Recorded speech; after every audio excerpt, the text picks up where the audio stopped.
Hey, I'm Keith Bilous, and this show is about transforming your life by transforming your mornings. Yeah, coming up today, Mornings in the Lab with Keith and friends.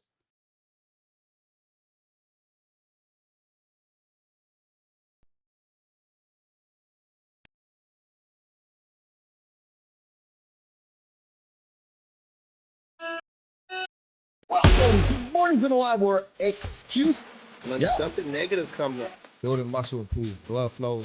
Nobody is expecting, John.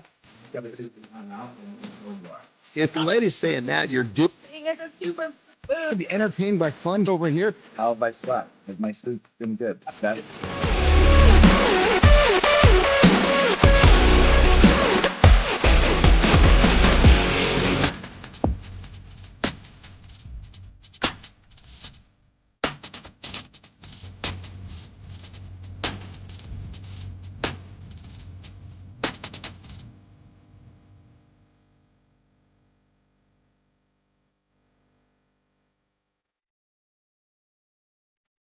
There we go. And this morning, nation. Good morning, good morning, good morning.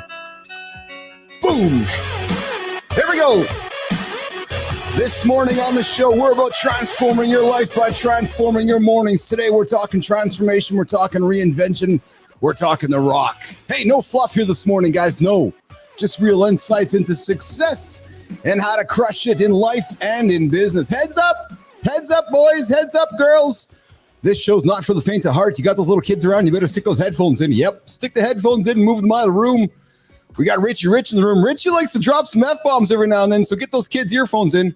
Today, we're breaking down The Rock's relentless morning routine and how it drives his insane productivity and success. And hey, listen, nation, we're talking reinvention with Markus Neukom for our center stage and deep dive segments. He's joining us all the way from Boston, a topic that The Rock knows all about. Here we go, guys. Listen, if you're digging into this, hit that subscribe button. We do this every weekday morning live at 8 o'clock Eastern time. And let's jump right into the conversation.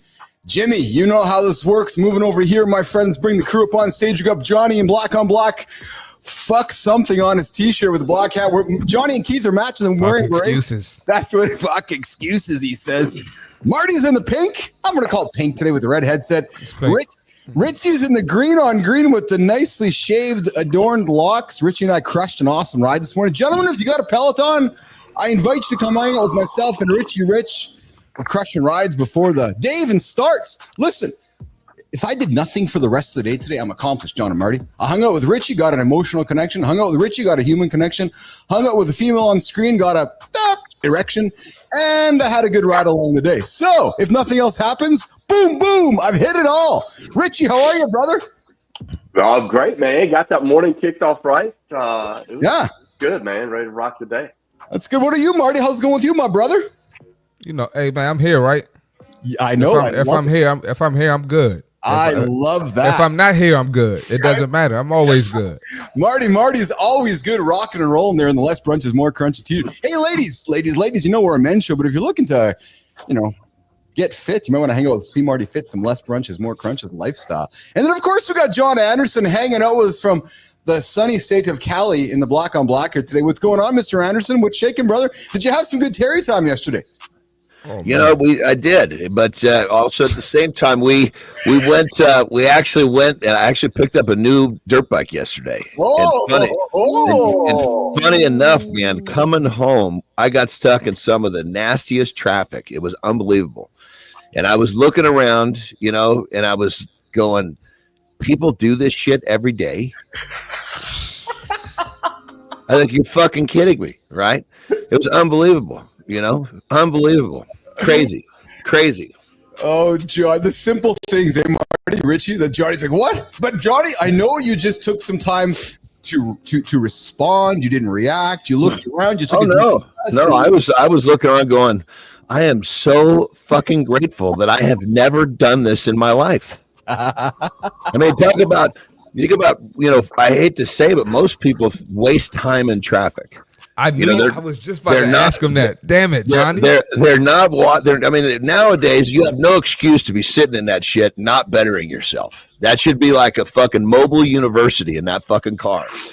I was going to ask you when people say they don't have time for shit, but they spend all that time in traffic. How do you feel about it? But you already started going that direction. I was not upset. I was flabbergasted. Like, this shit happens every day. I mean, I'm smart enough to not leave the house during these times, you know? Well, there's something to Richie. What are you thinking as your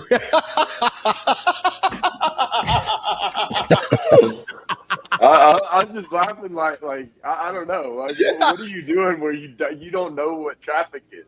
Like, I know what it is. I see it on TV if I ever watch the news. But here's the good morning, Jack Dugan. I see in the comments, Marty, Rich. Here's the funny thing, right? So I've never been to Johnny's house. But I know that Johnny does not live in downtown New York City or downtown Los Angeles or downtown San Diego, where Richie and Marty, we know traffic exists. I know Johnny lives in a smaller, private gated community. So Richie and Marty, what are we talking about? Maybe 10 cars, 5 cars? No, we had to go down to LA to get this bike. Oh no! Okay. But here's the thing, we're 2 hours outside LA. I planned it to where we could get back out of LA before the LA traffic hit. These are motherfuckers that are commuting like 90 minutes, 2 hours to go to work. I was like, what are these people doing an hour? What are they doing an hour outside of LA still in this traffic? Mastering because it's crazy. It's because in California, house prices are so expensive. They'll buy in a cheaper area and commute into the places where they can get a job that pay more.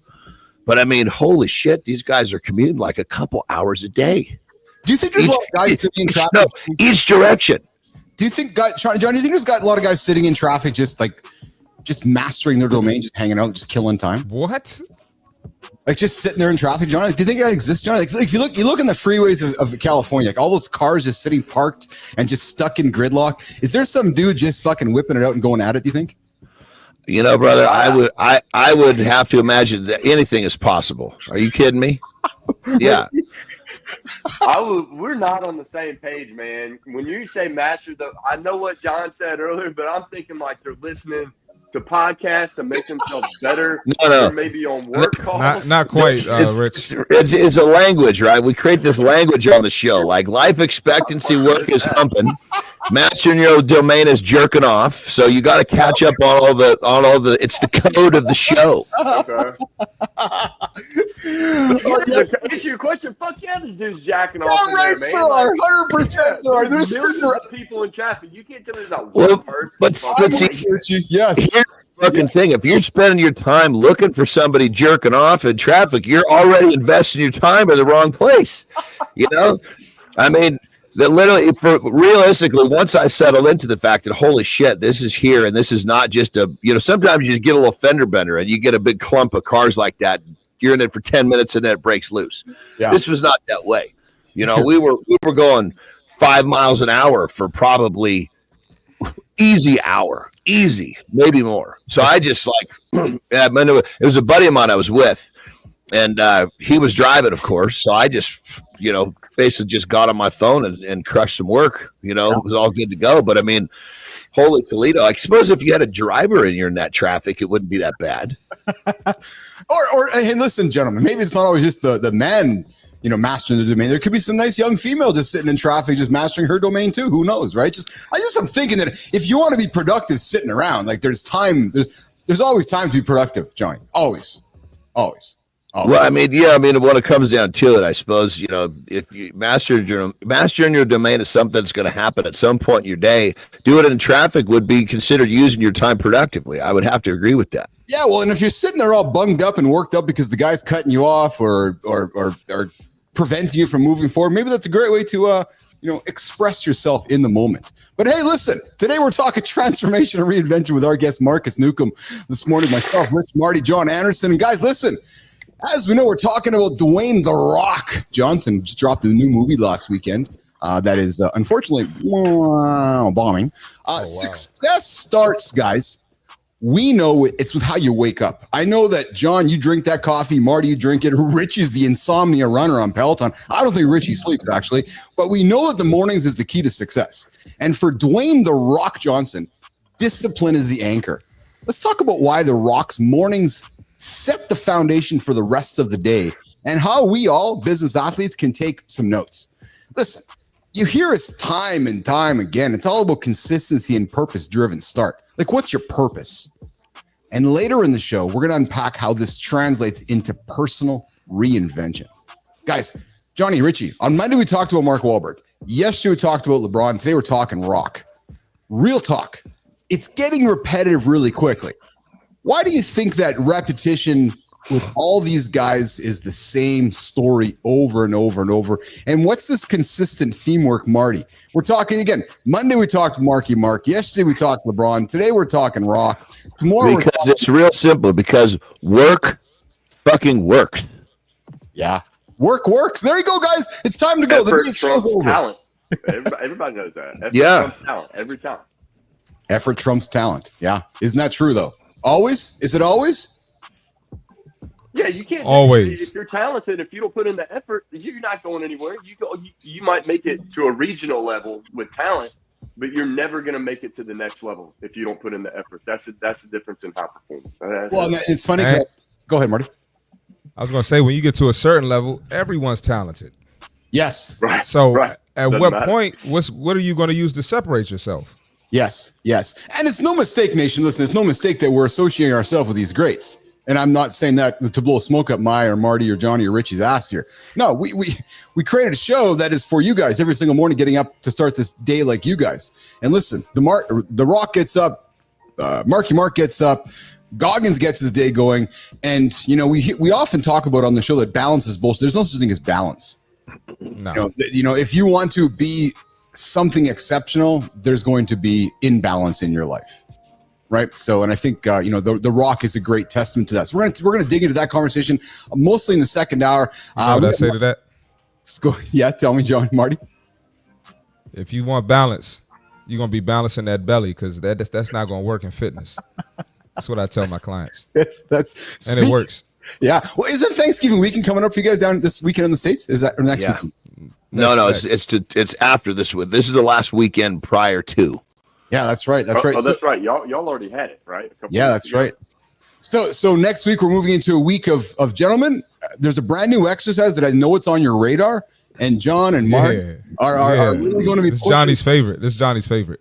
Guys, do not do the plate press or the plate push, because that'll fuck you up, right, Marty? Yeah. No, you want to do the plate push. Oh, you want to do the plate push. It's to push the plate away, and you push know the what the plate plate away. push is, Rich? Tell Richie the plate push. Plate but I push. like to eat, man. Doesn't sound good. Okay, yeah. No, well, we can probably get away with the plates, but some people need to push the plate away because they eat too much when they have Thanksgiving every week. So you need to push the plate away on Thanksgiving. That's it. Good morning, Lady Drew Booger. I see you there in the comments next to Jack Dugan as well here this morning. Jimmy, let's keep the show going, man. Let's get to the accountability check-in. Markus Neukom, you're cute, man. You'll be up in about 60 seconds or so. So get those headphones ready. Get those words ready. Get whatever you're going to say ready next, because you're coming up next, Neukom. Listen. Pull the glasses off for this one. Clear the throat. Get behind the camera, get behind the microphone, just stuff comes out. Yeah, true story. Not out of the nose, out of my mouth. Yeah. High performers around the world, they have one thing in common. One thing. That's it. One thing. Here's the secret. It's a powerful morning. Oh, yeah. Whether it's Dwayne Johnson, top CEOs, elite athletes, Jon Andersen, Christopher Martin, Rich Ingram. Oh, yeah, me, Keith Bilous. That true story. We all start our day with intention and discipline. True mother story. What about you? How are you starting your day? That's the question. Are you setting the tone for success, or are you just letting the day happen to you? You just getting up. Oh, next hour's coming. Next hour's just react. Oh, the day's over. Didn't achieve anything. Really? Listen, today I'm going to challenge you to one thing. Just one thing. Take control of your morning. Take control of it before somebody else's. I had a chat yesterday with a guy named Bryce Holmes. Bryce, what's shaking, brother? 4 a.m. till 10 a.m. non-negotiable for Bryce every single day. You want to talk about taking control of your morning. We're going to get Bryce in the show coming up. But listen, doing that is all about taking you one step closer to the person you know you're capable of being. Not the person you want to be, it's the person you're capable of being. You start with one small change. Maybe it's setting up 30 minutes earlier. Maybe it's starting your day with movement. Maybe it's going to bed the night before earlier. But listen, drop it in the comments. I'm going to invite you to commit to one action that's going to level up your morning this morning on Mornings in the Lab with Keith and Friends. That's what I'm going to invite you to do today is, what are you going to do to crush your day, guys? As we move our attention to, good morning, Derek Walker. I see you in the comments. Good to see you here this morning. Good morning, good time. Good to have you as well here this morning. Jimmy, let's keep the conversation going, brother. We're going to bring in our friend Markus Neukom. We're going to bring in Marty. We're going to bring in Johnny. We're going to bring in Richie. And I'm going to try something here, guys. Marty, Jimmy, we're going to throw this. We're going to throw something on the screen here right now on the this gamma that we made for our friend. So, Markus, you are getting a brand new experience with our guest here today. So bear with me while I figure this out. We're going to do this, and we're going to do this, and we're going to try this. So, hey, listen, guys, we got a guy named Markus Neukom joining us this morning, and we're going to go like this. There we go. The Authenticity Alchemist. Markus is all the way from Boston here today. You transform your leadership and drive business growth with Markus Neukom. Leadership challenges addressed, leadership frustration, talent retention, and team cohesion. He subscribes by the LEAPS leadership playbook. He leverages strengths, execute with confidence, all the way to strategy as alpha and omega. What's Markus's specialties? Leadership development, wealth generation, and talent recruiting. We've got a client testimony from Mark Consino. Markus' coaching inspires growth and true authentic leadership, and he obviously subscribes to the business athlete approach, resilience, strategic thinking, and adaptability. And he's got some comprehensive services. Markus specializes in leadership development, wealth generation, talent recruiting, effective communication, entrepreneurial growth, board advisory. And if you want to connect with Markus, we're going to talk about that later on in the show here. But Markus Neukom, I'm very jacked to I'm excited to welcome you to the stage on Mornings in the Lab. What's up, Mark? Right. What's up, Markus? How you doing, brother? That was a big intro for you, Markus. How are you, pal? It's amazing. You guys are just riots and full of energy. It's such a pleasure to be here. Right on, brother. I love it. I love it. I love it. I love it. So, Markus, The Rock, we're talking The Rock today. And The Rock is no stranger to reinvention and transformation. We're talking today with myself and Richie and Johnny and Marty about just this idea of transformation. And I want to thank you for joining us on the show today. We ask every guest this same first question, and then we hang on the words, and we like to tease the guest with the answer. Markus, what is your morning routine? It's usually being woken up by the universe somewhere between 3:20 and 5 o'clock. And it usually starts with meditation, which takes about 1 to 3 hours. Yeah. Oh, mercy. You meditate for 1 to 3 hours, brother? Just so everybody understands, you know how fucking difficult that is? That is like next level difficult. For people who have never tried it, for all of you listening, go to try to do it for 5 fucking minutes. You'll have a hard time getting through 5 minutes. This man does 60 to 180 minutes. Motherfucker, great job, brother. I can only imagine the personal development you get in that time frame.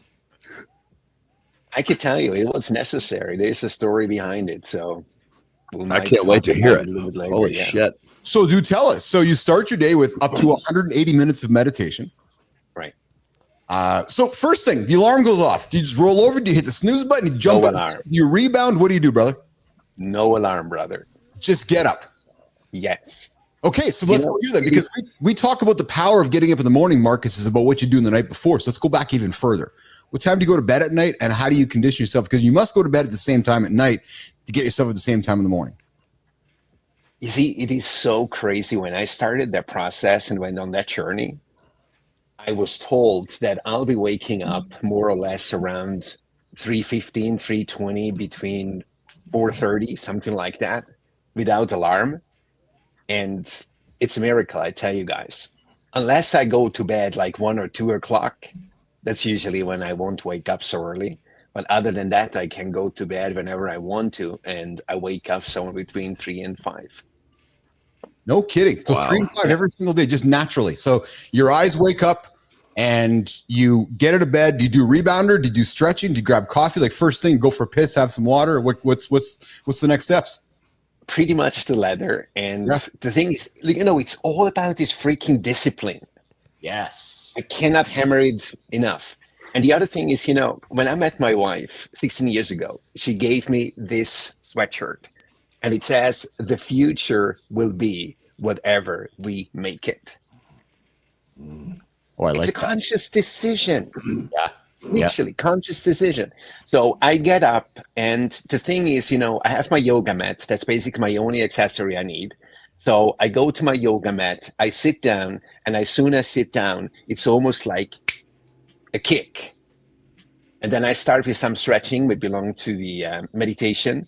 Yeah. And then when I go into the meditation, and the most amazing thing is when I come out of my routine, it's scientifically proven that it actually gives you about 2 to 2.5 hours of sleep simply by following that routine. And it's a 21-minute routine I start with. But after that, I'm pretty much unstoppable. When you say 21 minutes, so the beginning is 21 minutes, but then it graduates into to deeper time limit. Is that what you mean? You see what it is. It starts with a couple of minutes of stretching. Okay. So yes, Keith, stretching belongs to it. Like you have to be, linger in terms of body. And then it goes into a 21-minute meditation. And then I start adding more and more meditations, depends on how much time I have, right? Yeah. But this is the core. It's almost like if The Rock says, look, these are my exercises I have to do in the morning to get my engine running. This is exactly what I need. If I miss that 21 minute, brothers, I'm screwed, literally. I just real quick. I mean, I have mine doesn't include stretching, but I basically go to my chair where I sit, and basically I count my win. But my non-negotiable is 5 minutes, right? But sometimes it'll get up towards the 30-minute mark, and when I'm able to get deeper, the deeper you go, the more amazing it is. But when I get to 30 minutes or even over 20 minutes. I feel like a fucking badass. I can only imagine having the ability to get like having a 1 hour non-negotiable, That's amazing, brother. That's incredible discipline. Richie, Marty, when you hear Markus talk about his routine, what comes to mind for you? Marty? First of all, the meditation thing, that's crazy. I mean, that's impressive. I've never meditated. So I've always been like nervous too. I hear people talk about it. So, that's great. And then the waking up in the morning, I think when you have like a certain circadian rhythm and you're locked in and you're focused, your body's just going to wake up at a certain time. So I think that's impressive as well. I'm not at the point where I could just wake up yet, but I would love to do that one day. So that's actually interesting, and we haven't had any guests with that kind of routine. Just banging so up, yeah. Hey, Richie, do you meditate? Have you meditated in the past? Do you meditate today? Yeah, I'm trying. I do the daily Calm. I just do the Calm app. So I'm not. I would love to get to where you're at. But mine are generally just 10 minutes. But what I find interesting about this is, so what Markus is saying is that he can go to bed almost at any time and wake up at the same time. And I'm assuming it's because you meditate so much that you're in tune with your body so well that your mind and your body are just on that same plane. Is that accurate? Because, dude, I would. Well, let me take a stab before you explain, Markus. Let me take a stab because I want to have my best guess before you reveal the goods. Right? Sure, go ahead. So as I sit here and I talk to you and I look at you, you've got this really serene calm. So clearly, you are like extremely good at keeping your body, mind, and soul in a very positive space, which means you're not getting eaten up by all the stress that most of the rest of us are all day fucking long. So when you're not getting beat up all day long by this stress, the body has a much easier job getting its rest and recovery in because it's not so beat down when you climb into bed, whatever that is. Almost as if you don't require as much rest and recovery because your body, mind, and soul is not taking the same beating as everyone else's. Am I close?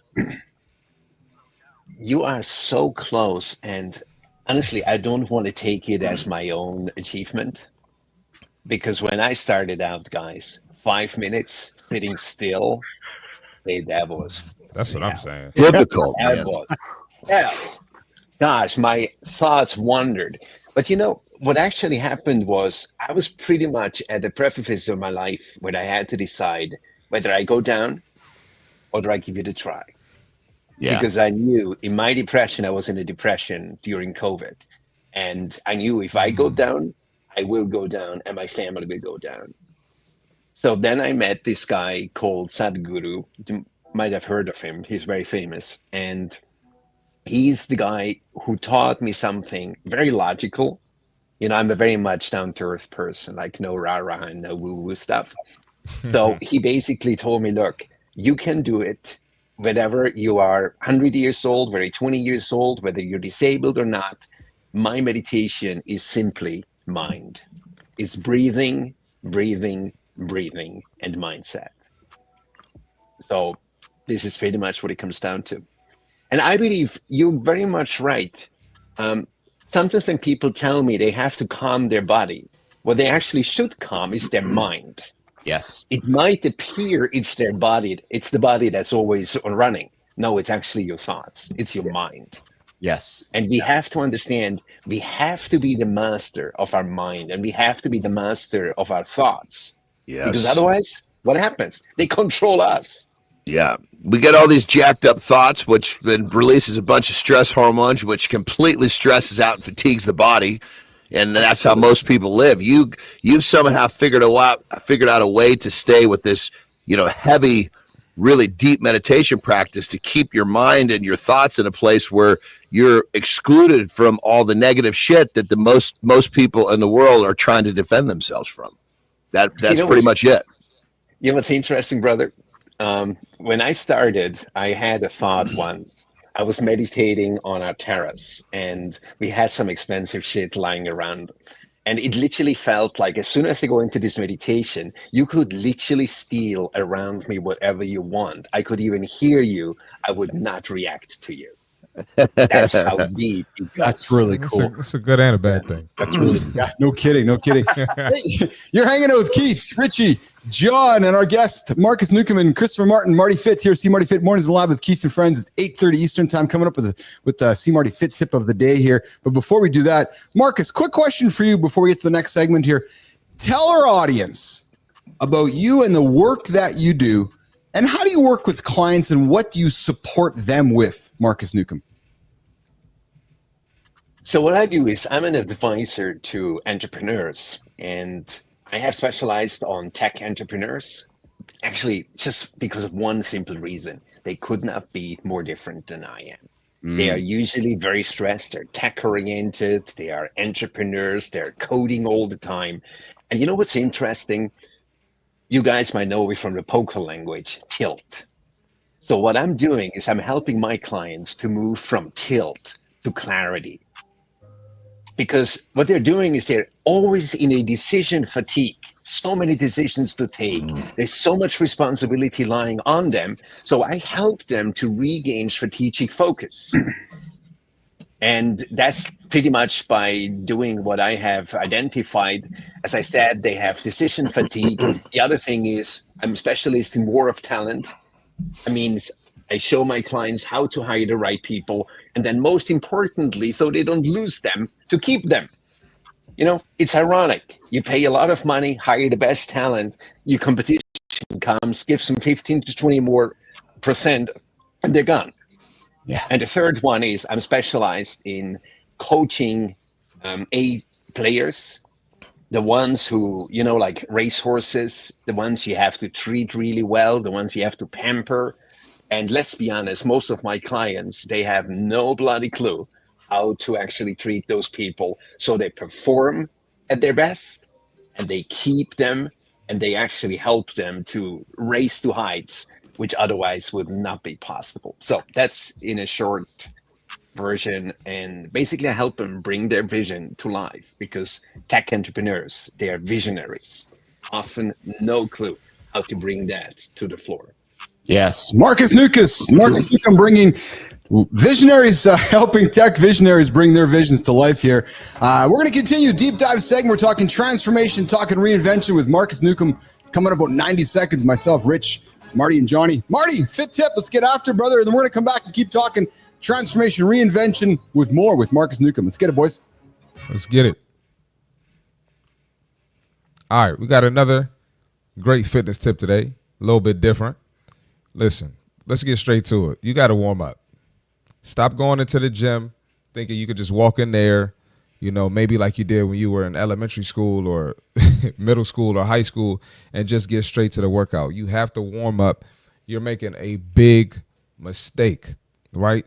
So a solid warm-up is not just it's not about breaking a sweat. You're getting your mind prepared and you're getting your body primed for movement, right? So here's 3 pillars to warm up every business athlete can benefit from. All right. The first one, we got mobility. You got to open up your body, open up the tight spots, hip circles, shoulder stretches, prime your body for the movement. The last thing you want to do is think you're Superman, go in there, lift the weight. Now you're hurt. Now you're injured. Now you can't go to the gym. All right.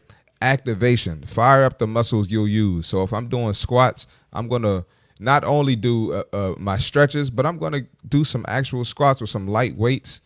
And next thing you know, when you get in the habit of doing this, you're going to start lifting heavier. You're going to get stronger. Your form's going to be better. It's going to be better for a longer period of time. All right. So activation. And then the last one is mental focus. Set your intention, visualize your goals for the workouts for the day, and be positive. All right. That's how you're going to reach your new goals. That's how you're going to push through the tough days when you don't feel like it. You got to be focused mentally. All right. Prep like a pro, perform like one. And since we're talking about pros, here's a pro tip. We watch all of our favorite NFL teams, NBA teams. We see our favorite guys warming up 2 hours, 3 hours before the game. So if the professionals are warming up and they do this every day, why do you think you don't have to warm up? All right. I can go on about this all day, but at the end of the day, get your warm-ups in. Take care of your body. That's the fitness tip for today. Here we go. There's the fit tip of the day. See Marty Fits. Daily, 8:30 Eastern time. Yes, sir. Sits. All right. Let's do this one. I got a new sound effect. Well, not a new one. I just pressed a new button here, boys. Listen, welcome to the Deep Dive. Today we're diving into Reinvention. In his most recent WWE appearance, the guy we're talking about today, not the guest. No, one day. Yeah, one day. Dwayne Johnson, The Rock. He returned as a babyface. Marty, you watched the transformation. But once he came into that ring, the audience reacted. And what happened, Johnny? He left the ring as a heel. And we all know that Dwayne, The Rock Johnson, knows exactly what reinvention is all about. I'm telling you, the wrestling world, the UFC world, the acting world, the entertainment world, it's all about reinvention. And we're talking reinvention and transformation today with our guest, Markus Neukom. So, Markus, let's talk about transformation and reinvention with you. When you hear about The Rock and you hear about this idea of transformation and reinvention, Markus, what does it mean to you? What do those terms mean to you, Markus? Transformation means to me that we can basically literally be and become whatever we want to be. The question, are you willing to pay the price? And I believe this goes well in your topic of discipline. Mm-hmm. So if you put in the work, I really found out with my clients and with my own life, because I have reinvented myself several times and transformed my life. It is really possible. But the question is, are you willing to pay the price? So this is my answer. Well, and what I like about this panel here right now is everybody on this panel has gone through a transformation. Richie, when you hear about transformation and reinvention, you came back from Iraq and you looked in the mirror, you looked at your life, and you had no choice but to reinvent and transform. But you didn't scrap everything. Richie, talk about the power of transformation or reinvention to you when you hear those words, Richie Ingram, or to somebody who's waking up right now, somebody within our demo, Richie, 40, 45 years old, 50 years old, is kind of stuck. There's a guy going, I don't know, man. I don't know. I want to reinvent. I need to transform, but I don't know how. Do I scrap everything, Richie? What do you tell him, that guy, Richie? Do you got to scrap everything, Rich? No, not at all. I think actually you got to hold on to a lot of things because you are who you are. Like that really doesn't change. But for me, transformation means growth. You can transform negatively, of course, but in this context, I look at transformation as growth. And so, after I lost my arm, I had to reinvent myself, but I was still the same person. It was just I found value in new things, and yes. So you know, and so that's how I reinvented myself. And like Jon Andersen always says, you know, you got to develop the habits to be the person that you want to be.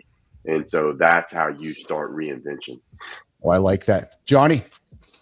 Yeah. I mean, that's why, and for me, I renamed the day the loop. Yes. Because it's 24 hours in every day. And when you look at this loop, like, okay, there's all of these habits that fit in, and that you can attach these habits to hours a lot easier than a day, at least in my mind.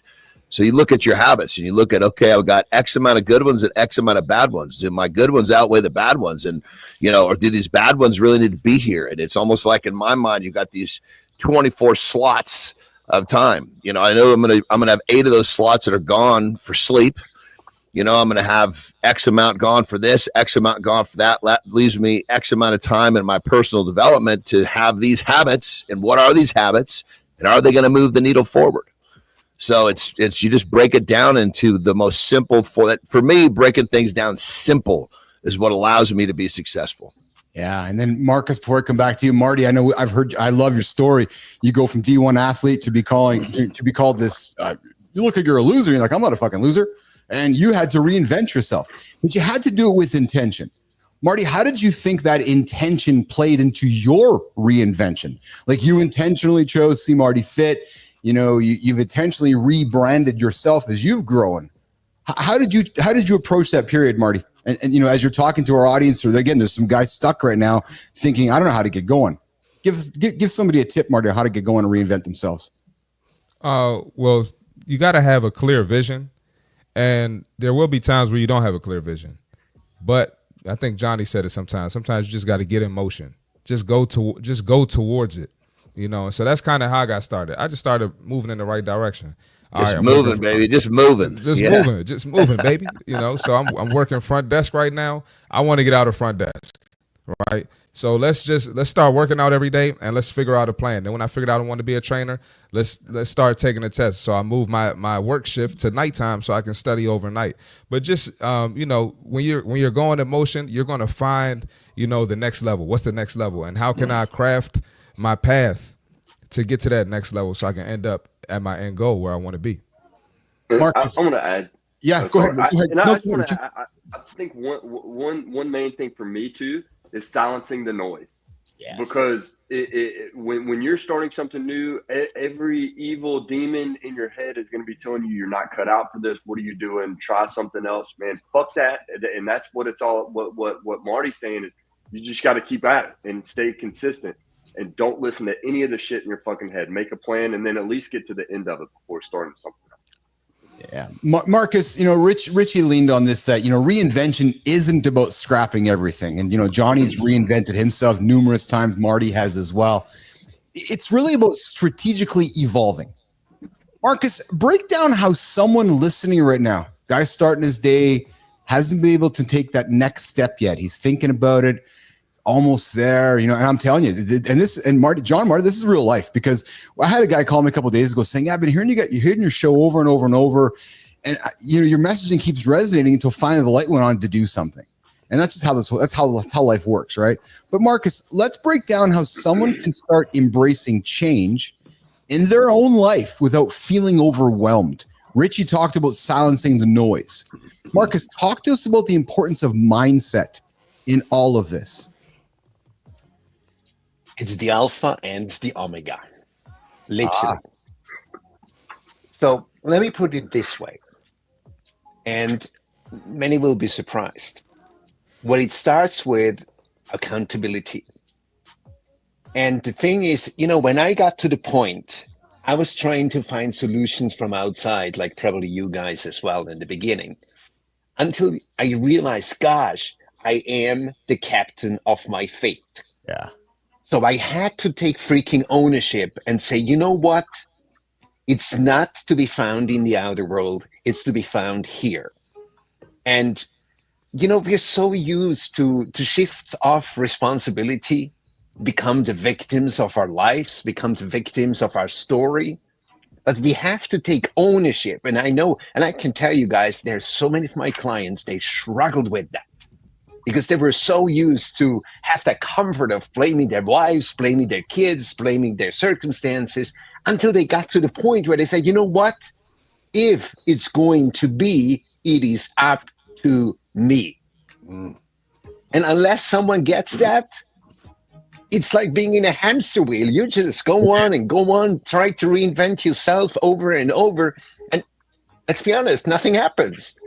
It's like, next day you get up again, you start reinventing yourself again until you realize, gosh, it is in my hands. Yes. And it's absolutely right. I would not reinvent the entire life if you don't have to. I pretty much had to, because I was at a point of giving up or getting up. It's pretty much that. So reinvention and transformation is a powerful statement, because it happens for all of us. It happens to all of us within our own moment. Something triggers Richie's mind or Johnny's mind or Marty or my mind. It's like, okay, I got to make a change. Sometimes it's the doctor saying to you, fuck, buddy, you better stop what you're doing because you're going to die pretty soon. Right. So I find the journey of transformation and reinvention a really powerful topic, because it affects us all differently.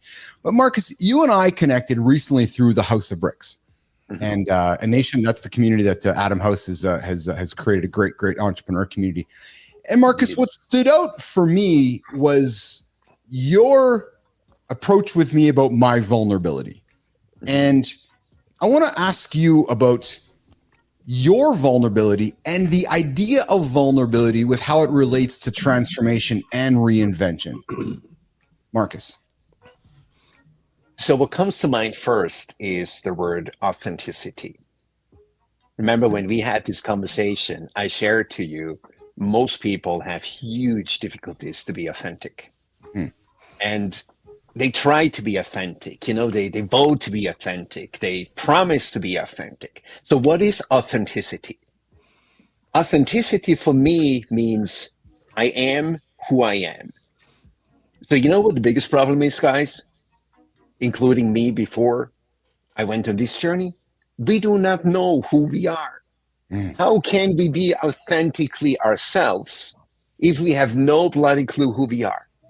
So we take on pictures from outside, we take on images from outside, we basically mirror what we hear and feel from outside, and this has become us. However, and I see this with my clients, I see this with my friends, to trust something you do not know is almost impossible. It's actually risky. You wouldn't do it, right? If I just say, let's go on a climb, and this is the guide, and say, oh, honestly, I've never climbed with him. You, Keith, would probably say, Markus, are you nuts? And this is pretty much how most of the people walk through life. In terms of being vulnerable, I believe you have to become authentic. You have to start looking yourself into the mirror. And otherwise, I believe it is a show, And most people are afraid of being vulnerable because they're afraid of getting hurt. Well, it's interesting, Marty, Johnny, and Richie. When I met Markus and we first had our chat, Markus, I'll offer it. John, Marty, Richie, Markus looks at me. He's like, "I thought you were actually kind of a fucking douchebag." I was like, "Who is this fucking guy? Who's this guy talking? Like he's just spewing his shit?" And I was like, "Oh yeah, I'm just spewing my shit." And then Markus is like, "But then you started saying some things that were kind of, I'm speaking on your behalf, Markus, but you said to me, Keith, you started sharing some things that were quite surprising to me." Again, I'm paraphrasing. And then he says, I started the meeting like this. Who the fuck's this guy? And then as Bilous was talking, I found myself doing this, leaning in and being more curious, because what you said to me, Markus, was that you saw my vulnerability shining through. And you recognize that, oh, this is a real dude. I want to hang out with this guy. Can I chime in here? Please. You know what's interesting, guys? When I saw Keith, he started out like every coach or mentor I've ever met. And then he suddenly switched by saying, let me be vulnerable. And I can tell you guys, this is a warning sign. If someone has to announce that they're becoming vulnerable now, I thought, oh shit, this is going to be a real interesting thing. Honestly, I was always looking where the leave button is because I said, honestly, I have better things to do. But then something said to me, this guy has come too far. And being a friend of Adam's, that means something. Being in House of Bricks, that means something. So I decided to lean in, exactly as you said it. So I went from this to, because I sensed something in you, Keith, which showed me you are simply not used to show vulnerability in ways as you wanted to do it in that show. But then I realized, gosh, this guy is actually the real deal. So I want to find out more. I sent him a LinkedIn message right away. And I said, Guy, I want to talk. And as a result, here we are. The power of vulnerability, the power of transformation, and the power of reinvention. Markus Neukom, dude, our 30 minutes is basically up. We got Jory Janzen hanging on the green room waiting for us, talking fall hydration coming up. But Markus, how can Business Athlete Nation connect with you, find you, work with you, and learn more about Markus? The easiest way is connect with me on my LinkedIn. It's my first name, last name is Markus Neukom. I'm the only one. Shoot me a message, send me a connection request, and we hit it off from there. Very much looking forward to having calls with anyone who's interested in finding out more. Because remember, guys, the future will be whatever you make it. Yeah. Richie, Johnny, Marty, any closing comments for Markus before we say goodbye? I just want to say it was a pleasure talking to you, brother, and the fact that you're one of the few people that I've met in person who actually has the ability to take their meditation that deep. So it was an honor. Let's connect, John. For sure. Thanks, Markus. I have a whole table full of notes here, so I appreciate everything that you told us and taught us. I salute every one of you. And Mark, I might have to start meditating, man. I love your perspective and the insight. So let me go back to the drawing board and throw that in my routine. You'll thank yourself. You'll with meditation with Markus Neukom. Mornings in the lab with Keith and friends. Markus, have an awesome day, brother. We'll see you in the feeds of LinkedIn. You come back and grab a coffee. Thanks for having me, guys. Okay. All right, Markus. Later. Hey, Keith, real quick. Yeah, Keith, I got a roll too, but I'll be here tomorrow. Awesome, brother. Okay, Marty's gonna rock and roll out of here. Hi, Jory. Tell Jory I said hi. We got Jory in the green room. Richie, we're taking a quick break. All right, Johnny. All right, Rich. Johnny's got to do his thing. All right, Marty. See you later, man. Back in a moment. All right, Rich. All right, Johnny, get after it, brother. Get after it, buddy.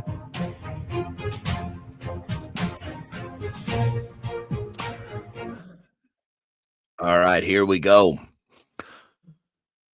So think about this. Do not let the storm of your bad habits get your kids wet.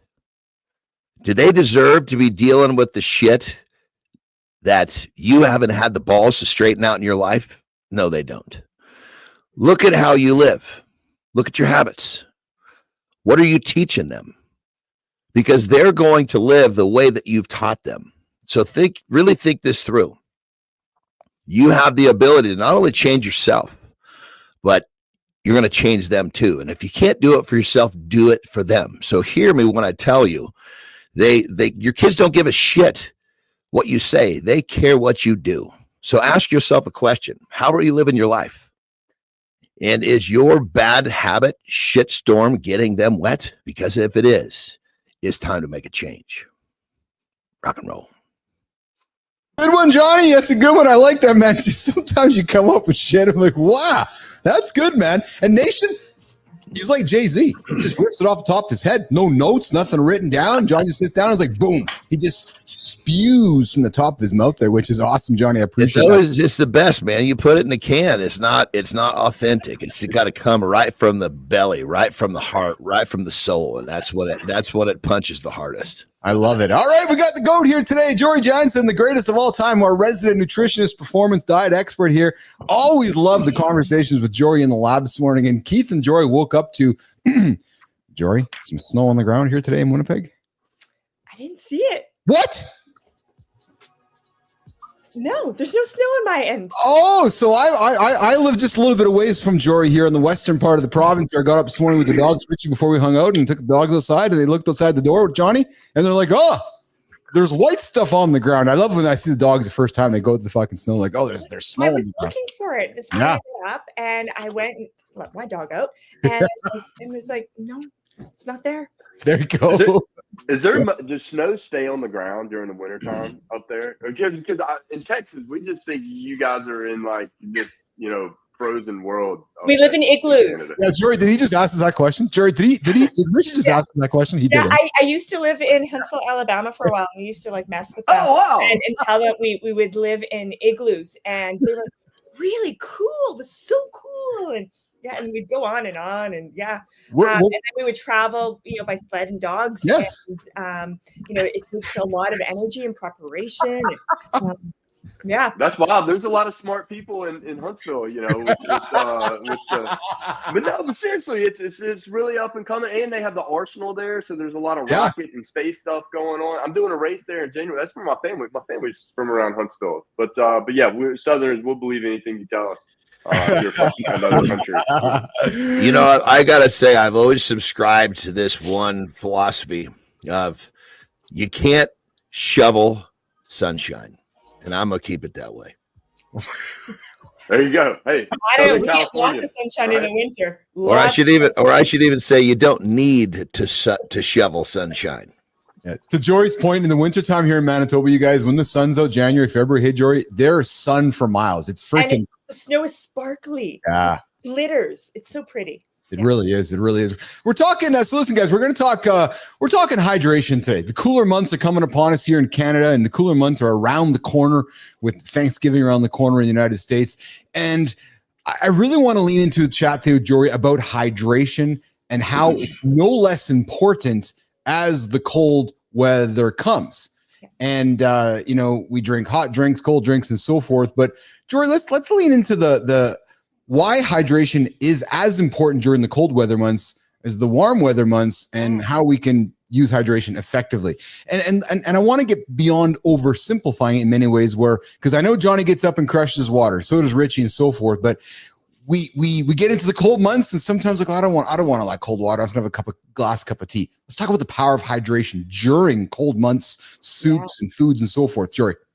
Yeah. So I didn't get the memo. It was hydration, but luckily I can jump in here. Good. So one of the big things that I talk about, because I work with winter sports as well. So whether it's hockey and curling, and then the people that keep on running, even in the snow, it's okay.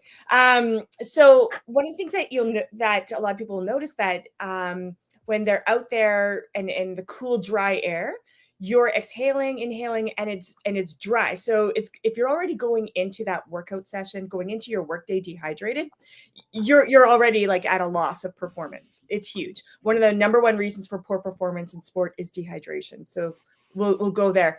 So the other part is that when you're out there and you have all your gear on, so here in Winnipeg, when it's cold, we have gear on, and so we're sweating. Or if it's hockey, or if you're out in the curling rink, whatever it is, you're sweating. But with all this gear on, you're not realizing how much you are sweating. And there's no way for the body to cool itself down because you have the gear on, and there's no dissipating of the sweat from the skin. So you're just going to keep on sweating. And with that cool, dry air, you just don't really notice it. And then you're at higher risk for dehydration. So one of the things that we'll talk about is in your activities. So if you're crushing a workout in the morning, you actually need to time out your hydration and calculate it out if you want to get really specific. For example, if you're going for a run or a ride, and again, you'll see how the timing doesn't make sense, except for you got to then plan beforehand.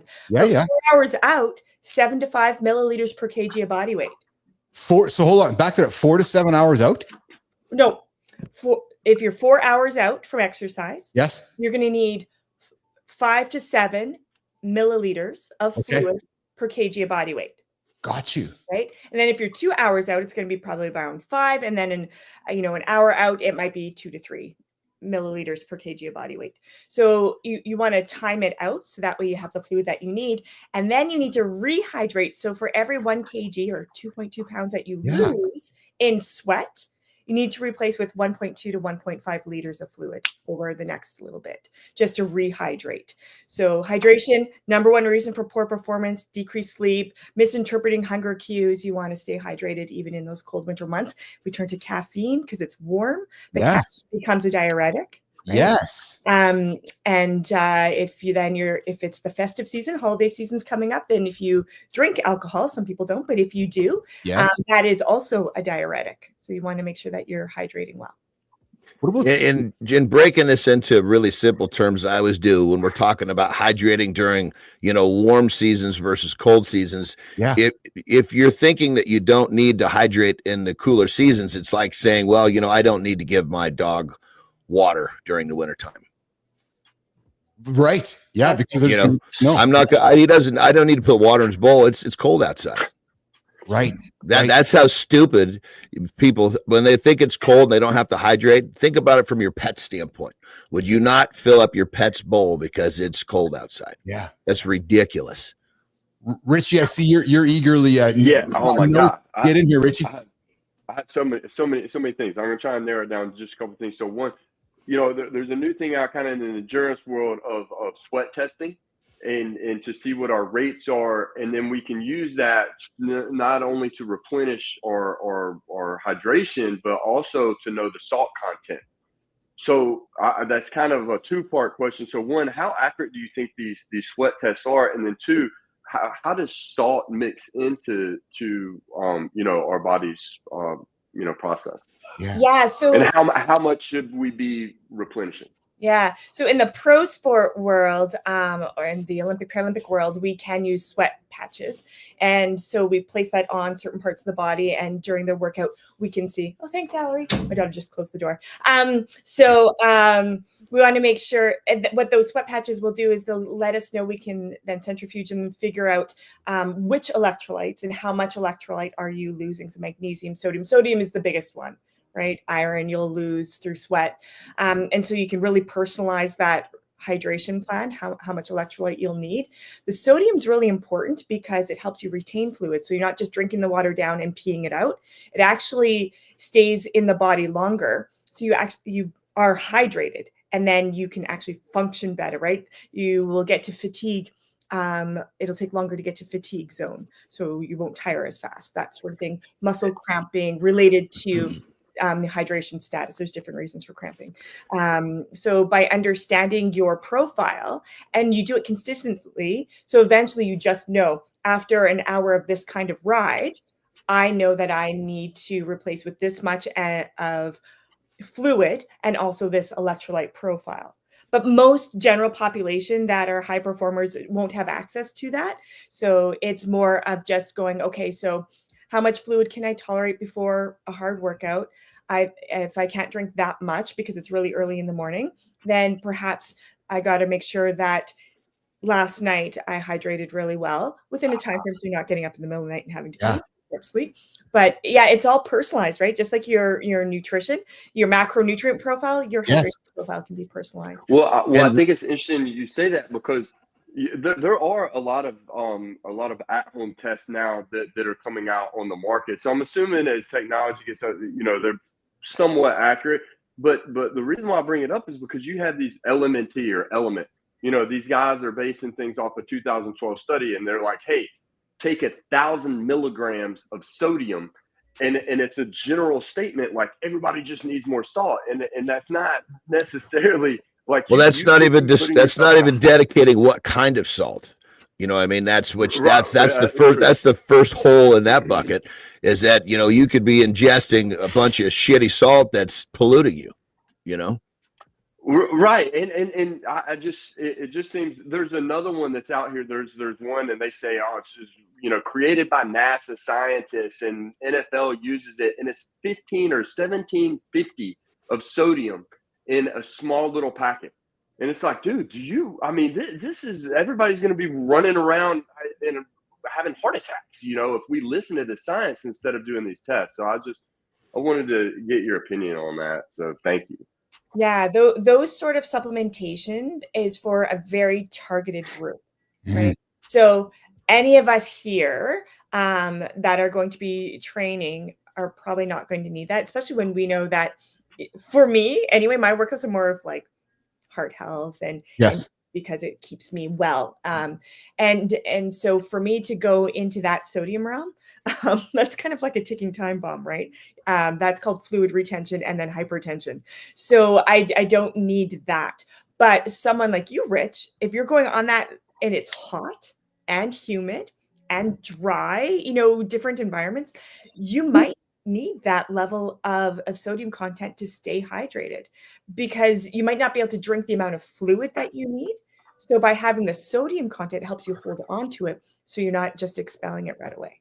So certain targeted populations would need that. Just like with carbohydrate, not everyone needs to have 60 to 100 grams of carbs every hour of exercise. If you're exercising for 40 to 60 minutes, sips of water are just fine. It depends. So is there one bit of advice you would offer myself or anybody listening right now? I'm really hanging on to what you said about pre-hydration to pre-workout. Yeah. Right. So what's that? So what do I need to know before I do my workout? How much water do I need to drink?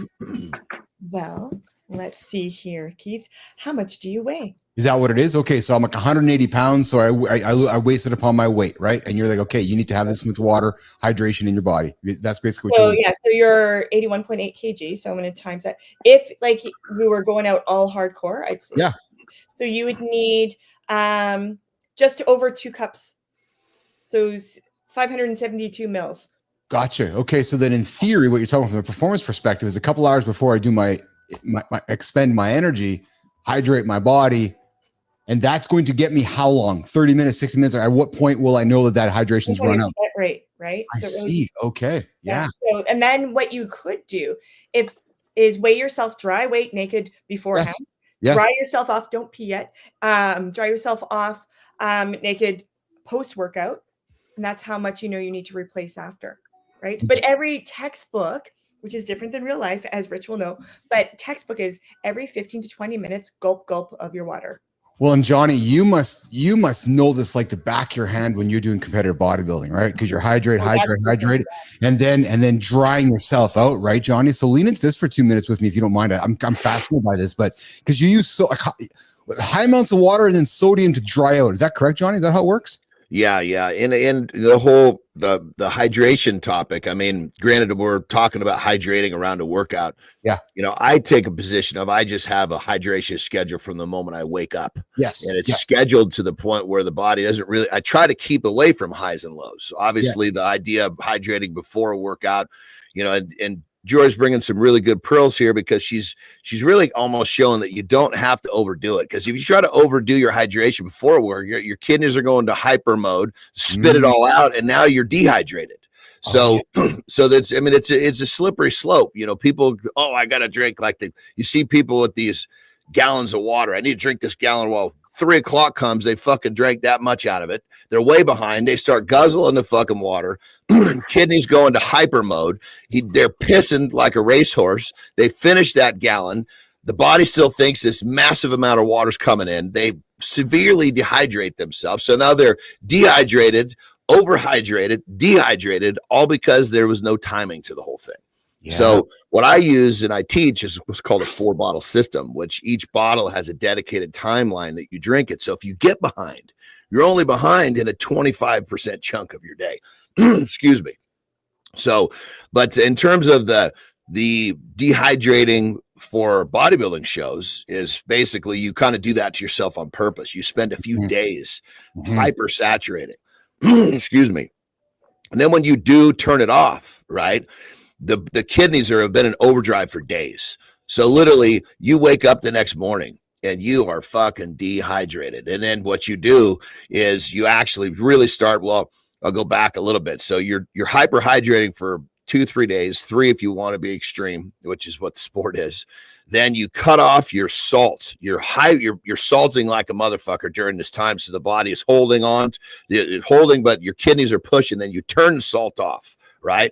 right when basically you turn the salt off, then there's body can't hold on to the water. Then it really gets rid of the water. You wake up, you're severely dehydrated. All the water's gone from your skin. If you're not fat, you're ripped. You can't dehydrate a fat cell. For everyone thinks this is going to make you look good if you're fat. It doesn't work. Then first thing you do out of bed is you start salting like a mother.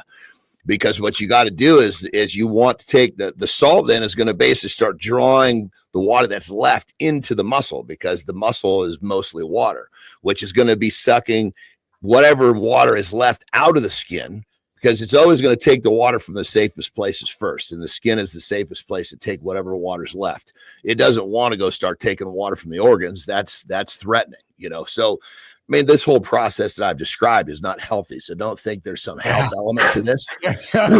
This is just straight up extreme shit to get on a bodybuilding stage at a high level. It's fascinating too, because I'm loving this conversation with Jory, because we take hydration for granted, don't we, Jory? We just drink. We just take it for granted. And that's why, you're like, well, no, but there's actually, what did you say how to start this thing? Most humans are dehydrated, right? Most of us are dehydrated. Yeah, I mean, that's why I go to the fact of, okay, let's just work on hydration as a whole. Yes. Granted, around the workout is key, but if you're thinking about hydration, it becomes an awareness thing, and you're dealing with that all the time.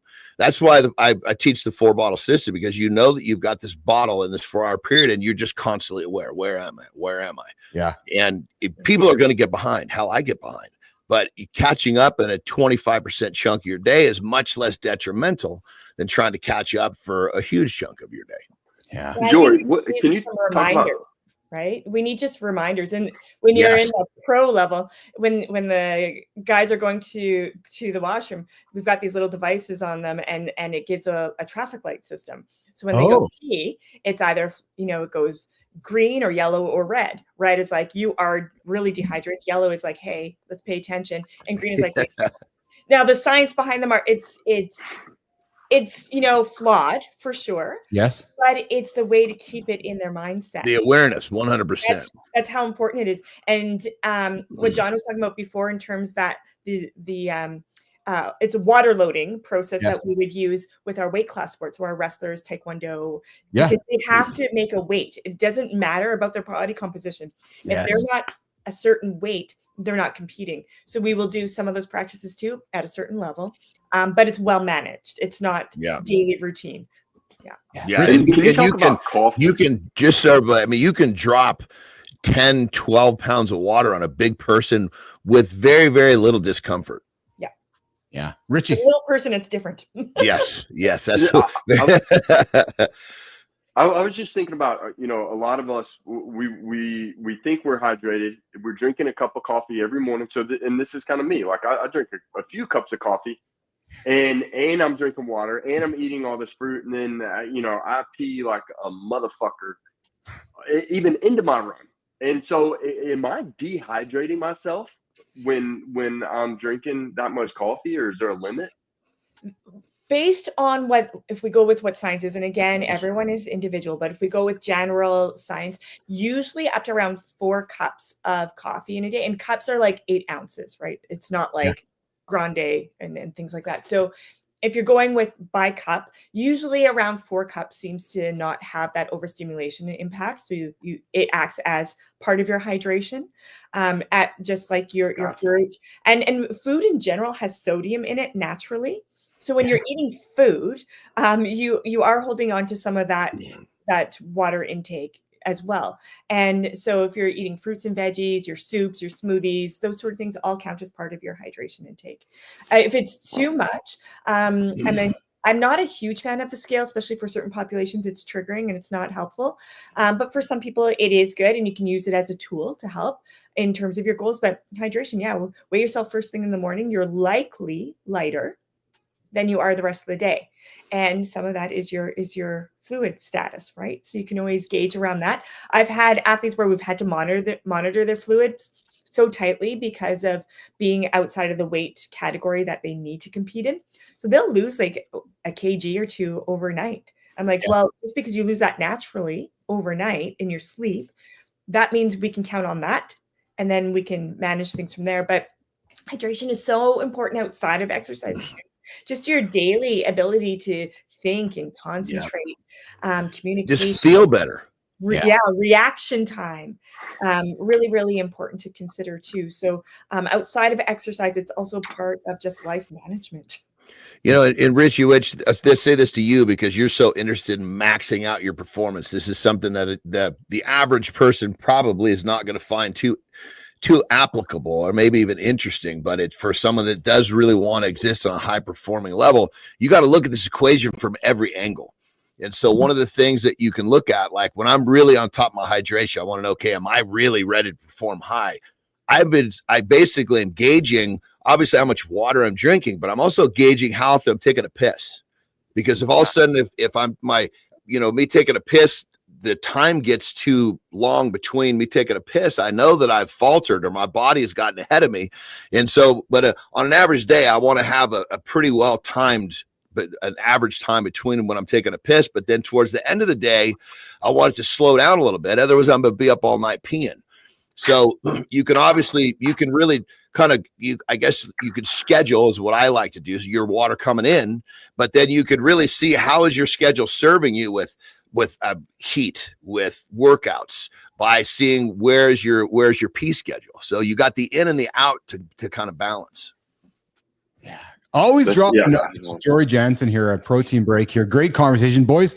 I'm gonna cut it off so we can let Jory get on with her day here because this is awesome, Jory. Because Jory, I wanted to even talk to you about soups, and because we talk soup, it's water, but it's full of salt, and is it hydrating, non-hydrating? People want to eat lots of soup during the winter time, so maybe we even continue that chat on Friday. We'll I'll connect between now and Friday, but a great chat today. You dropped some things today that I was thinking about, but I wasn't thinking about as much, and even some of the things Johnny said. So, and I can tell Richie is just like, okay, I get it. And John, you're right? Because if you're tracking what's coming in, it's probably as important to tracking what's going out, right? So it's the same thing. I mean, to get really deep into it, with nutrition, you got to do the same thing with taking a dump. If you really want to get to the highest level, you need to understand what your body is letting go of, and what you can literally, I hate to say it, I've actually taken really solid look at my crap to see what my digestion's looking like. There's been times like, fuck, I'm not digesting the way I should be. Something in there is causing my digestion more friction than should be. And I have to make adjustments. Doing the things the average basic person doesn't want to do. That's what a business athlete is, and that's what Jon Andersen does, Richie Ingram does, myself, and our GOAT, the greatest of all time, Jory Janzen, performance expert. Jory, we just got to schedule lots of time with you. Do you got a busy day today? You going to battle the snow that's coming? What do you got going on the agenda today, Jory? Well, I'm okay without the snow, but my daughter and all her friends are really excited for it to come. So we'll see. Oh, it's on the way. It's going to get to you soon. Is that what it is? I know. It's luckily though, I don't have to do the shoveling or snow blowing. So wonderful. So that's really good. But I'll say in terms of pee, like I would say if you're going to start your whole nutrition plan, you might want to start with your hydration plan. And I loved a lot of things that you said, John, like in terms of and I've done that. In the nutrition guides, I will put the water bottles and the amount of water bottles right in the meal plan. So my clients know that. But I would say, when you take a peek. If it is, the color of, I don't know, let's see, hopefully you'll still drink this after, but apple cider. Yeah. You're likely dehydrated. Yes. Right? If it's the color of pale lemonade, you're probably doing okay. If it's fluorescent yellow, you just had to multivitamin. Don't worry about it. Yes. Or pink, you had a lot of beets, because last time we talked about some superfoods, right? So yes. Which was funny because then we made beet smoothies at this event that I was hosting with, and the kids loved it. They just need to try, right? So take a peek, plan it out. I love it. Awesome. Jory Janzen, thanks for joining us here. Always Monday, Wednesday, Fridays with Keith and friends. Your morning live with Keith friends. Jory, get after it. Stay warm, and we'll look forward to connecting you on Friday. Okay. Thanks. Nice to see you. Thank you, Jory. Good to see you. Jory. Bye, Jory. Hey, Thank Jory. you. Always dropping nuggets. Jory Janzen, mornings in the lab with Keith and friends. We're continuing our chat here. The morning loop reloaded. Johnny, you got to step away for a break. Speaking of hydration, my friend. Yeah, I'm starting to wiggle a little bit. You see, you understand my timing, brother. I know your time. I've been hanging out with you long enough. I am too. I just need 60 seconds. John and Rich, you're going to step away for a break. Jimmy, you and I are going to hang out. Get those boys off the stage, man. I'm the host. I'll figure out the bladder. I'll figure out my bladder while those guys do their thing. Listen, guys, we started the show an hour ago. We had Markus Neukom join the show. We talked transformation. We talked reinvention. We talked, we've been leaning into Dwayne Johnson, The Rock, how he has taken his entire career on, transformation, the heel, a baby face along the way. And we're going to work our way now to this last segment of the show. We got Community Corner coming up to celebrate our Creator Spotlight. But right now I want to move into how the show began. How to build a winning routine. How to build a routine like Mark Wahlberg, like LeBron James, like Dwayne Johnson, like who we're going to talk about tomorrow, David Goggins, or maybe like Elon Musk, who maybe doesn't have a routine. So today, let's keep the conversation going. And as I said, if you're tuning into the show for the first time, I invite you to subscribe to the channel, like the channel, tell all your friends about Mornings in Alive with Keith and Friends, the only morning show to help you get your ass out of bed and achieve those big, big, big audacious goals. All right, there we go, coming to the end there. We got Richie joining us back here up on stage. And so, Richie, we're talking The Rock today. Hey, good segment with Jory. Hey, I love when we get Jory on here and I see the fucking smoke coming out of your ears because you're just like, you lean in, you take more, you lean in, you take more. And one thing from Jory you took out of that, Richie. Dude, I mean, for me, 1, salt, 2, coffee. And so, it's not just about high performers, but it's also about everybody that's listening. It doesn't matter if you're a recreational athlete or a high performing at whatever it is. You have to look at your electrolytes when you're doing this thing, and you can't expect to just show up 30 minutes before and start pumping water and electrolytes down. Like, it just doesn't fucking work like that. Yeah. And so, I mean, dude, that's why I love Joy, because I mean, it doesn't matter at what level you are. Everything she's saying is for everyone. So, I for one am going to research some of these at home the electrolyte things you see a lot of people putting on the back of their arm. I meant to do it this summer, but when you do that, everybody just needs to realize, hey, you're doing that in 30-degree weather, 50-degree weather. You need to do it seasonally as well, so you know what your rates are at different temperatures. And Johnny, we're not encouraging folks to drink, because I know you and I, we both enjoy our maybe our sugar-free sodas every now and then. Nation, just because water is in the soda, we're not suggesting you want to be hydrating with the soda, right, Johnny?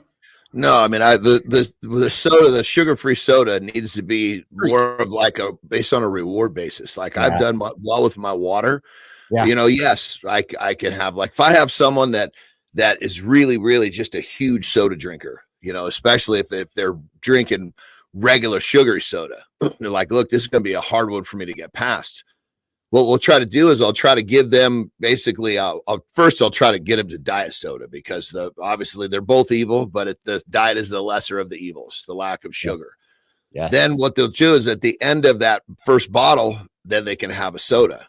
And what will end up happening as they remove the sodas, you end up realizing that the water actually serves you better and you want less soda. Now, granted, for me, like, I'll have a soda if I go out to dinner. I would love to have a diet soda with that dinner, and I do that every so often. But by no way, shape, or form do I ever take coffee or soda or even tea, for that matter, and add that into my spectrum of water. That's something in addition to that. It's like, okay, that's the reward system for staying on top of your water. This is actually bottle number 2. Well, and I like what you just said there, Richie, like what Johnny just said, because he's not treating his coffee or his soda as part of his hydration regimen. Like, he's like, no, like, my water is my hydration regimen. Yes, there's water in the coffee. Yes, there's water in the soda, but if that doesn't fit my plan, and I'm only bringing it up because we take it for granted, right? I'm just drinking something. No, but hold on a second here, because Richie, if you're looking for a high performance lifestyle, having that extra cup of coffee might fuck up your whole plan. Right. So I like your intention, Johnny, when you're talking about this whole idea of, coffee has water in it, but it's just, if it's not part of the plan, it's not part of the plan, is what you're saying. Right. So, yeah. I mean, it's kind of like I don't know. I just kind of look at it as like it's just a weak reach at, getting your hydration down. Nail your hydration plan. And when you do, then you get this extra shit. Yes. So it's like with a kid, you do your fucking homework, then you can do something that you want to do. It doesn't go the other way around. You see me crushing these all the time. These are carbonated water. It's just pure soda water, no sugar in it, and it's got stevia leaf extract. So there's nothing in it. It's got some. It doesn't even have. It's sodium free. So it's got a little bit of flavor. Well, keep in mind, brother, sodium is something that's actually necessary, especially when someone starts to go to. They get rid of processed foods. Yes. You need to put sodium in your diet. You're going to be sodium deficient real fucking quick. Yes. People don't understand. They're like, oh, I don't, I don't normally salt my food. Well, the fucking salt is in your food. That's why. Yeah. You know, I don't taste the salt. Well, it's because there's fucking sugar in there too. The two flavors kind of neutralize each other and just give you this, oh my God, I want another fucking bite. Yeah. And you have no fucking clue what you're ingesting. So yeah, sodium is one of those things, but you really, really got to make sure it's a good sodium. Like one of the things a couple of years ago was pink Himalayan. Well, fucking China got their hands on that shit and they're sending it over here full of heavy metals. So now you don't really know if you've got a pink Himalayan that's helping you or hurting you. Yeah. So I just went straight cold switch to Celtic. And Celtic has got all of these crazy, brother, you're going to dig that. Is that a brand or it's a kind of salt? No, it's a kind of salt. And it's got, forgive me, it's either 84 or 86 minerals. So the shit is like electrolyte heaven. And and the crazy part is when you put it on your food, normally you put salt in your food and you can over salt with a normal salt pretty easily. Celtic is very different. You can actually put a bit more on and it's a different enhanced flavor. But what the key is it's a much deeper profile of what you need because, like salt is an essential mineral. But then when it's accompanied by all this other shit, it's that much better. Yeah, I like my salt too. I love my salt in my food, man. I can't get enough of it, frankly. So fucking love salt, man. One time I was doing this. I think I was on like a 6-hour run, and it was over 100 degrees, middle of the day in Austin, Texas, in July. And I come around. I was doing loops, and I come around to my truck, and I'm so like I can tell that I need fucking salt. Like I'm just craving it, and I take one of those. Like I was telling Joy, one of those like 1,800 milligram salt juice packets that you're supposed to mix in like 32 ounces. And I just opened this motherfucker and I just drink that stuff and I almost vomited, but I needed it, right? Like I needed it. I was fucking drenched. I mean, water just coming out of my fucking shoes every step I took. So I fucking love salt, man, but I know what my sweat rate is, right? So it's, I mean, you gotta have it. It's just one of those things. It's true. All right, let's do it. So we've been teasing this since the beginning of the show. I want to talk about Dwayne Johnson, how he starts his day, how Dwayne is the hardest worker in the room. If anybody's, on our show right now, I know Jack Duggan is a fan of wrestling and so forth. And, I've grown up with The Rock. Johnny's grown up with The Rock. Rich is grown up with The Rock. Let's get into his morning routine. This week, we've been talking morning routines of some high-profile human beings. And, we got Rick, I think it's Clutie, right? Rick Clutie's in the comments here as well. Rick says, David Goggins lives here in Tennessee, now near me. Awesome dude. I see him running daily, rain, shine, heat, snow, sleet, just like Richie Ingram. Richie, we're going to get Goggins on the show one day when you on the show, brother. Conditions don't change his routine. And Rick also says that an electrolyte imbalance will take you down fast, man. Sodium is necessary. John, I know you talk about that often, about having that imbalance here. And Lady Drew, I appreciate you. I enjoy your event. You are real and in discussion. This is what I needed. Well, I appreciate you joining us as well. All right. Dwayne The Rock's routine. 4:30 a.m. wake up, no excuses, mindset dialed in, boom, boom, boom. And I love this because the guys I'm hanging out with right now, we're all doing this right now. Like Johnny does it, I do it, Richie does it, Marty does it. So if you listening right now to our show, you want to be like The Rock, hang out with us. 5 o'clock, intense training, weights, cardio, power sessions. And I know that the Rock does fasted cardio. Johnny, we can talk a little bit about this today or another day, but this idea of doing fasted cardio. 6:30 a.m. refueling, protein, energy for the day ahead. 7 a.m. reflect, plan, journal, tackle the day. No shortcuts. Discipline, intention, and scheduled to the second. And John, you said it too, man. I love what you said when you're like, when you look at my calendar, I got 8 slots to sleep, a few slots for this. We need to have this conversation, I think, coming up maybe even next week, which is how to plan your day. Human beings don't know how to plan their day. And I'm not saying I'm not one of them, but if we were to sit down and go, okay, I need to get my 8 hours of sleep, I need to get this and this, John, Richie, we all quickly recognize how much time we don't have. Bringing it back to The Rock, get up in the middle of the night, everything's so structured so he can achieve his biggest goals. John, Richie, lean into this discussion. Well, I think real quick, when you really look at your 24-hour loop, or you really analyze your day, and you start scheduling out, what you see is, motherfucker, I have a lot more time than I thought, because you're wasting time in there and you don't fucking know it. Yes. So when you say you don't have time, the first thing I'm going to tell you is, look, do you really know that? Or are you just saying that because every idiot around you is saying that so they don't have to do shit? Yes. Well, the bottom line is this, there's time. You're wasting it, because the people that don't waste it, they do fucking great things. Yes. The people that waste it, they're wondering why life isn't giving them what they're supposed to have. It's two different mindsets of people. Yeah. Richie, your comments on this, brother? Yeah, and the way I look at it is, there is enough time. You're just prioritizing it, in another manner. You're basically saying that this isn't important enough for me to make time. And so one of the things that I do is I'm huge on my calendar. And so on my calendar, instead of having multiple calendars, I have one main calendar and then sub calendars, and one of them is called blocking. And so I'm sure John is pretty big at this. And so, and there are certain scientific methods about how long your blocking should be, but basically, everything is scheduled out. So it's, working on my book. I had time scheduled out for education. So that's me reading up on my craft. Rehearsing speech, creating a new speech. That's all blocked out through the day. Now, obviously, it's not on my calendar. I know exactly when those times occur, but because it's just that rhythm, and it allows me to make sure I've said these are the most important things that are going to help me be successful and get me closer to what I want.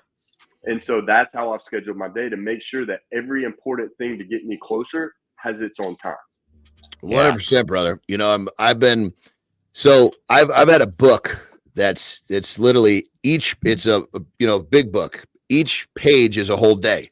And I've got a system where my left column is what I'm going to be doing at what time. The middle column is the things that I need to get done. The right column is the calls, the second to the right column. The right column is any notes that I might need to be remembered about anything going on. And I've had these, and keep in mind, every night before I go to bed, I go to the next day and I make sure the day is prepped and ready. So there's no more thinking. The thinking is done the night before. But here's the cool thing is I've got these fucking books that go back to like the early 90s.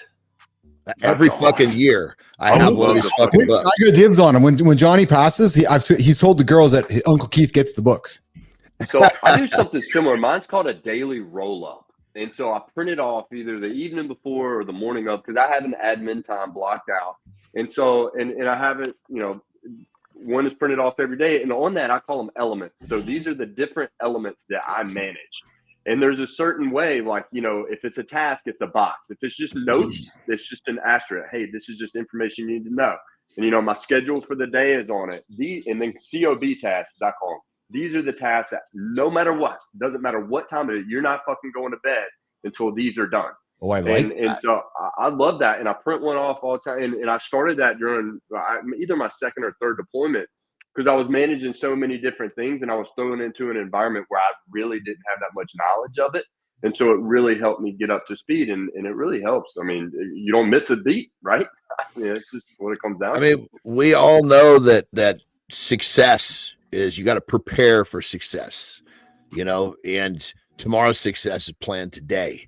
And whatever variation a person finds that works for them, just keep developing it, And right. For me, what I say, excuse me, what I tell, people that I coach and I mentor is, everybody wants to do it on their phone. And I get it. There's notes and all this shit. But here's the thing. When you got a fucking book that's laid open at your desk or wherever it is you spend a lot of time, those pages are fucking looking at you, right? Your phone, you got to push multiple buttons to get in to look at whatever it is that you're doing. Not to mention that's where your social media is, all these other fucking distractions. Yeah. And they've proven, this is a fact, that by handwriting something with a pen, not typing, it actually ingrains into your subconscious. Yeah. So I'm on the other side. So I'm not a writer book guy. I'm a digital guy. On the front screen of my phone, I am prompted every single day with my journal. So when I have my phone up, my journal is staring at me with questions asked.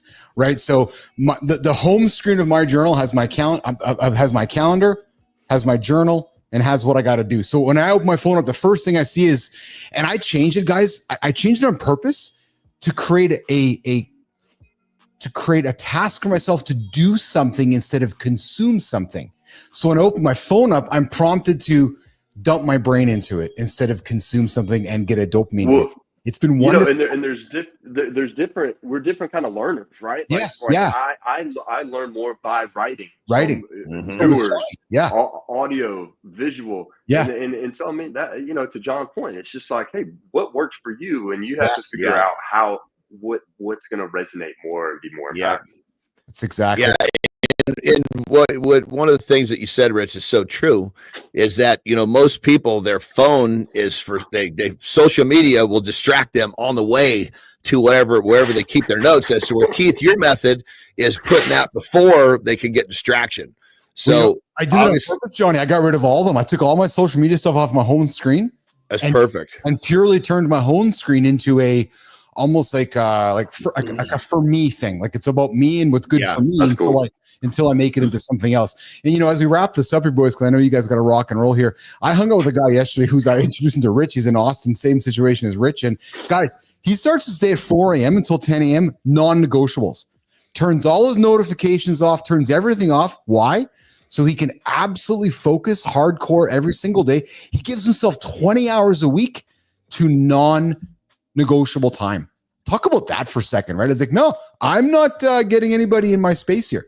I loved his commitment to that. So I guess the point is, guys, is I love how you talk about, John, to focus on your calendar, your schedule, and you as well, Richie. And I think we got to do a segment on this in the coming week, which is how do we plan our day? Because I think that's part of the reason our audience maybe doesn't have success, is because they don't know how to plan that. For sure. I totally agree with that, brother. I mean, if you don't know how to do it, and if you don't know where to start, I think giving some very simple, actionable ways to get started would be extremely helpful to our audience. Yes. And I got a closing comment from my lovely bride here, who I have to compete with sometimes with the TV's on. Boys, you're going to laugh at this one here. But Lauren's like, yes, I love watching shows with closed captions on.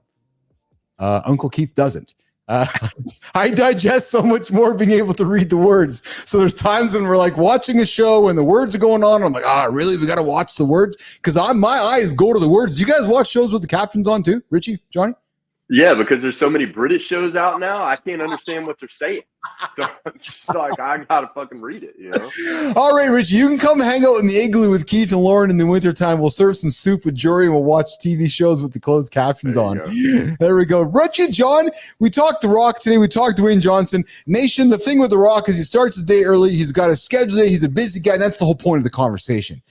Get your ass out of bed early, get your stuff done, get your schedule on track, get your day before planned the night before, and more importantly, magic will happen. Most importantly, hydrate along the way.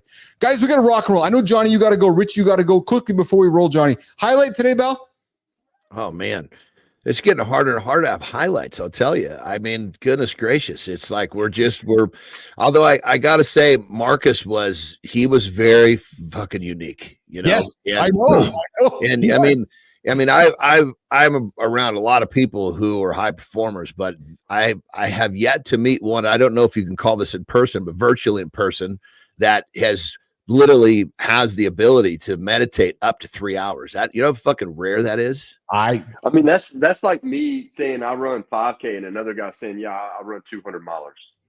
Right. I mean, yeah. It's a different. It's just a different league. I mean, I'll tell you, it inspired me because what I'm going to try to do is I only set aside about 35 minutes because I know for me getting to 30 minutes is a stretch, but I'm gonna think about reworking my schedule on certain days to give myself an hour so I can start stretching that out, because I know that the times that I get deep are the times that I benefit at a different level.